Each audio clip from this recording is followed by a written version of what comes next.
Hi everyone, this is MATLAB Project 1. So the very first thing that's given to us in the directions is the given. So these are going to be our constraints and how we're going to be able to solve the problem of finding width and height and minimum weight. So first we have L equals 2, this is our length in meters. P equals 1,000, that's axial load in newtons. Sigma y equals 250 times 10 to the 6. This is material load strength in pascals. E equals 200 times 10 to the 9th, and that's Young's modulus pascals. Delta max equals 0.005, and that's maximum allowable deflection in meters. And then we have rho equals 7,800, that's density in kilograms per meters third. And then G equals 9.81, and that's gravities per meter second squared. Next, we need to define the range of the height and base. So the base, which is technically the width, is going to equal length space 0, 0.1 to 1,000. So that's going to get us that accuracy up to 4 decimal places. And then we want that range from anywhere from 0 to 0.1. So that's what we want our base to equal.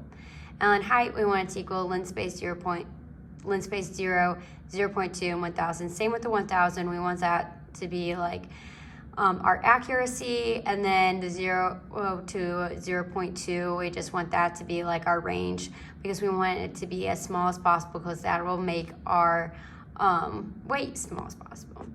So perfect. So next we need to find these equations before the loop.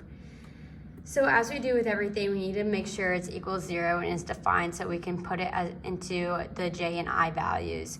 So we have weight equals 0, length B, length H. So this length is how long B and H are going to be. So we could put in 1,000, but it's just easier to do the length B and length H. And then we have valid equals 0, length B, length H. Volume equals zeros, length B, length H. I equals zeros, length B, length H. Sigma X equals zeros, length B, length H. Sigma buckling equals zeros, length B, length H. Delta equals zeros, length B, length H. Mass equals zeros, length B, length H. Okay, next we have our for loop, and as we discussed, we've already gotten all our equations to have zeros to our fresh set, and as you can see over here, for example, let's do sigma max over here. These are all going to be 1,000 by 1,000. As I said before, that's important because we need to define this in order to do these I's and J's for the imaginary. So we have 1,000 here, and that equals the length of H. So that is the same thing. So we're going to start with 4I equals 1 to 1,000. So that's how many times we're going to do it. And 4J equals 1 to 1,000. That's how many times we're going to do it. Okay. So now we need to do the equation for a moment of inertia. And we're going to do this in terms of J and I. So IJI equals BI times HI to the third divided by 12. Now we need to do our max bending stress. And all these equations are given to us in the problem statement, but I'm just defining it into J and I. So max bending stress equals sigma X JI equals 6 times P times L divided by BI times HJ squared. The buckling stress fixed in equals sigma buckling JI equals 2.487 times BI squared times E divided by HJ times L squared. The deflection delta JI equals 4 times P times L to the third divided by E times BI times HJ to the third. Now we need to calculate the weight of the beam. So first we need to figure out what volume is. Volume JI equals BI times HJ times L. Mass JI equals volume JI times rho. And weight JI equals rho dot times BI dot times HJ dot times L dot times G. We needed to put these dots in here because we're multiplying,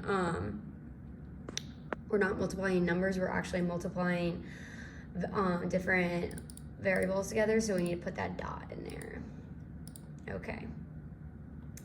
Now, in the directions, it says that we wanted to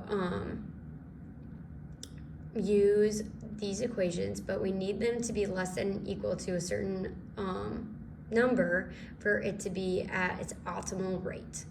So that means if sigma max ji is less than sigma y, and we need that as an optimal, and we need sigma max ji is less than or equal to sigma buckling, and if delta ji is less than or equal to delta max, then we have valid ij equals 1, and we're going to end all of that. So these if statements are majority just saying that we need these to be our optimal constraint. This is optimal.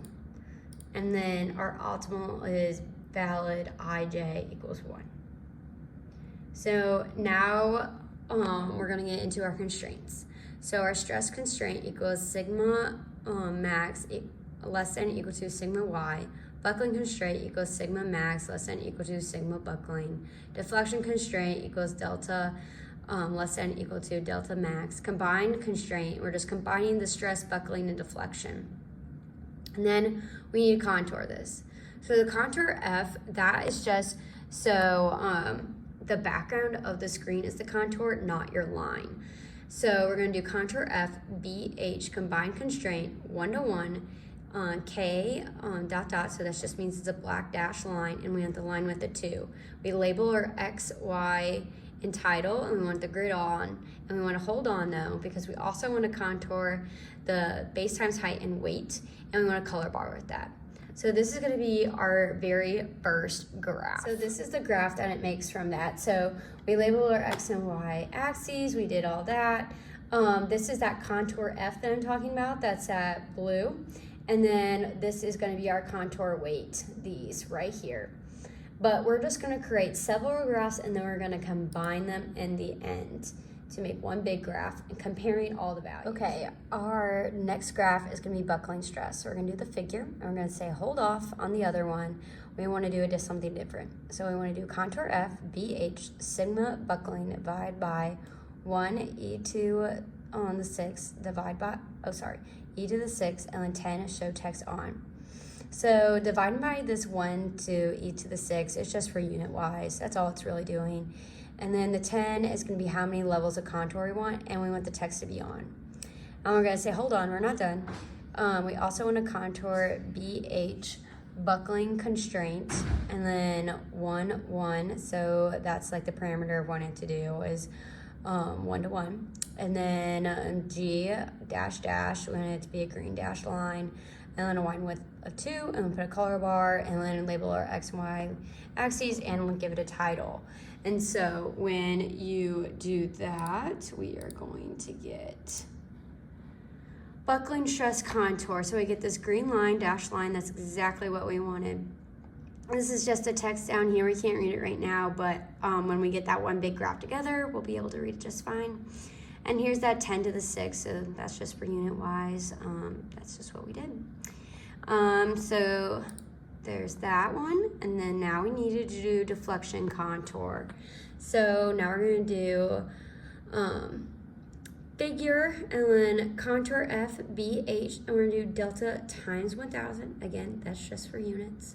And then 20, that's going to be how many contours levels we want. So we want 20 this one.